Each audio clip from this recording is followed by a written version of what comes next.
ಕರ್ನಾಟಕದಲ್ಲಿ ಬಿಜೆಪಿ ಮತ್ತು ಜೆಡಿಎಸ್ ಈಗ ಮೈತ್ರಿಯನ್ನು ಮಾಡಿಕೊಂಡಿದೆ. ಈಗ ಕರ್ನಾಟಕದಲ್ಲಿ ಮುಂದಿನ ಚುನಾವಣೆಗೆ ಸಾಕಷ್ಟು ಅಣಿಯಾಗ್ತಾ ಇದ್ದಾರೆ ಅನ್ನುವಂಥದ್ದು ಕೂಡ ಗೊತ್ತಾಗ್ತಾ ಇದೆ. ಕರ್ನಾಟಕ ಬಿಜೆಪಿ ರಾಜ್ಯಾಧ್ಯಕ್ಷರ ಬದಲಾವಣೆ ಕುರಿತು ರಾಜ್ಯದಲ್ಲಿ ಈಗ ಸಾಕಷ್ಟು ಮಾತುಗಳು ಕೂಡ ಈಗ ಕೇಳಿ ಬರ್ತಾ ಇದ್ದಾವೆ.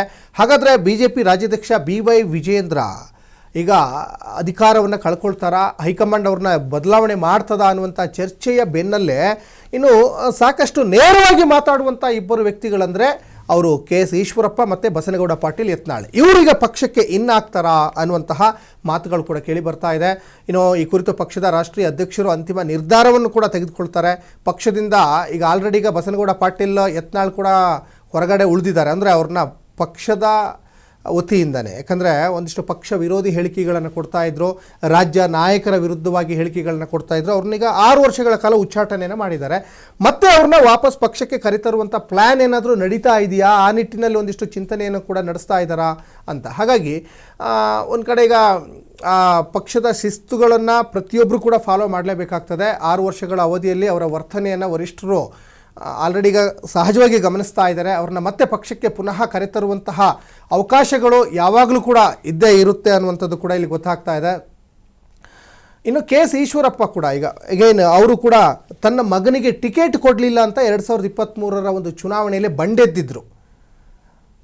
ಅವರು ಈಗ ಮತ್ತೆ ಪಕ್ಷಕ್ಕೆ ವಾಪಸ್ ಬರ್ತಾರಾ, ವರಿಷ್ಠರು ಅವ್ರನ್ನ ಮನವೊಲಿಸುವಂತಹ ಪ್ರಯತ್ನವನ್ನು ಮಾಡ್ತಾರಾ ಅಂತ. ಮತ್ತು ಈ KS ಈಶ್ವರಪ್ಪ ಆಗಲಿ ಯತ್ನಾಳ್ ಆಗಲಿ ಸಾಕಷ್ಟು ಜನ ಈ BJPಗರು ಅಂತ ಏನು ಗುರುತಿಸ್ಕೊಂಡಿದ್ದಾರಲ್ಲ, ಇವರು ಪಕ್ಷದಿಂದ ನೀವು ಎಷ್ಟು ವರ್ಷ ಉಚ್ಚಾಟನೆ ಮಾಡಿದರೂ ಕೂಡ ಪಕ್ಷದಿಂದ ಬೇರೆ ಪಕ್ಷಕ್ಕೆ ಜಿಗಿಯುವಂಥವರಲ್ಲ. ಆಲ್ರೆಡಿ ಈಗ ಯತ್ನಾಳ್ ಇರ್ಬೋದು, KS ಈಶ್ವರಪ್ಪ ಇರ್ಬೋದು, ಸಾಕಷ್ಟು ಸಂದರ್ಭದಲ್ಲಿ ಹೇಳಿದ್ದಾರೆ BJP ಅಂದರೆ ನಮ್ಮ ತಾಯಿ ಸಮಾನ, ಹಾಗಾಗಿ ನಾವು ಯಾವುದೇ ಕಾರಣಕ್ಕೂ ಕೂಡ BJP ಪಕ್ಷವನ್ನು ತೊರೆಯೋದಿಲ್ಲ ಅಂತ ಒಂದು ಮಾತನ್ನು ಹೇಳ್ತಾ ಇದ್ರು. ವರಿಷ್ಠರಿಗೂ ಚೆನ್ನಾಗಿ ಗೊತ್ತಿದೆ, ಇವ್ರನ್ನ ನೀವು ಉಚ್ಚಾಟನೆ ಶಿಕ್ಷೆ ಕೊಟ್ಟರು ಕೂಡ ಅಥವಾ ಇವ್ರ ಪಕ್ಷದಿಂದ ಬಿಟ್ಟು ಹೋದರೂ ಕೂಡ ಅವರು BJP ಪಕ್ಷದವರೇ ಆಗಿರ್ತಾರೆ, ಬೇರೆ ಪಕ್ಷಕ್ಕೆ ಇವರು ಹೋಗುವಂಥವರಲ್ಲ ಅಥವಾ ಬೇರೆ ಪಕ್ಷದ ಪರವಾಗಿ ಚುನಾವಣೆ ಸಂದರ್ಭದಲ್ಲಿ ಪ್ರಚಾರ ಕೂಡ ಮಾಡಲ್ಲ ಅನ್ನೋಂಥದ್ದು ಕೂಡ ಗೊತ್ತಾಗ್ತದೆ. ನೋಡಿ, ಈಗ ಮೊನ್ನೆ ಈ ಬಾಗಲಕೋಟೆಯಲ್ಲಿ ಉಪಚುನಾವಣೆ ಆಯಿತು. ಬಾಗಲಕೋಟೆ ಉಪಚುನಾವಣೆ ಸಂದರ್ಭದಲ್ಲಿ ಚರಂತಿಮಠ, ವೀರಣ್ಣ ಚರಂತಿಮಠ ಪರವಾಗಿ ಪ್ರಚಾರವನ್ನು ಮಾಡಲಿಕ್ಕೆ ಬಂದಿದ್ದರು ಬಸನಗೌಡ ಪಾಟೀಲ್ ಯತ್ನಾಳ್.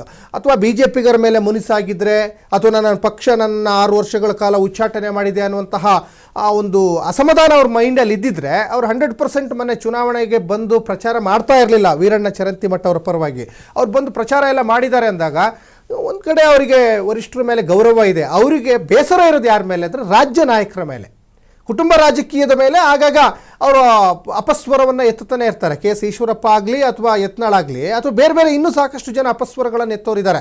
ಯಡಿಯೂರಪ್ಪನವ್ರ ಮೇಲೆ ಅಥವಾ ವಿಜಯೇಂದ್ರ ಮೇಲೆ, ಇವ್ರ ಮೇಲೆ ಸಹಜವಾಗಿ ಅವರು ಅಸಮಾಧಾನಗಳನ್ನು ವ್ಯಕ್ತಪಡಿಸ್ತಾನೆ ಇರ್ತಾರೆ.